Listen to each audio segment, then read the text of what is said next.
Hello, my name is Gary Oakes, and I'm putting together a number of video tutorials for the Tailor brand's advanced website builder.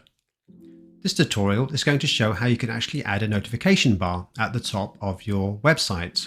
You'll need to have the standard and above subscriptions to enable this. So here is the templated website. Go over to personalize, and you can have a rule. So I'm going to have a notification bar here, which is the one at the top of the screen.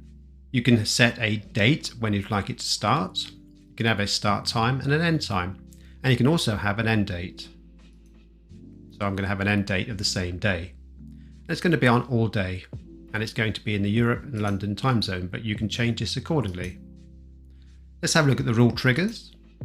I'm going to have it based on time, but you can have it by device, location, etc. So you can actually change it, and you can select more than one if you want to.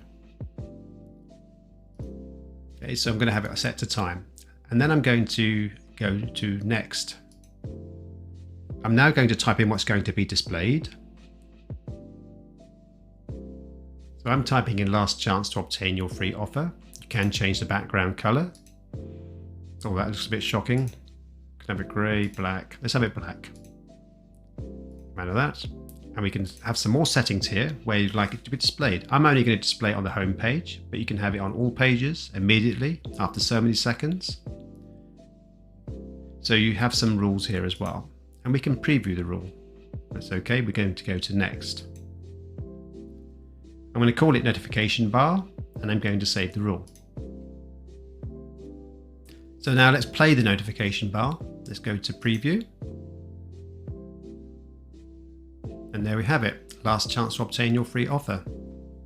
And then you can select the cross to turn it off, and that's how it works. There are other functions here you can use. These will be covered on separate tutorials. Hope you found this useful. Bye for now.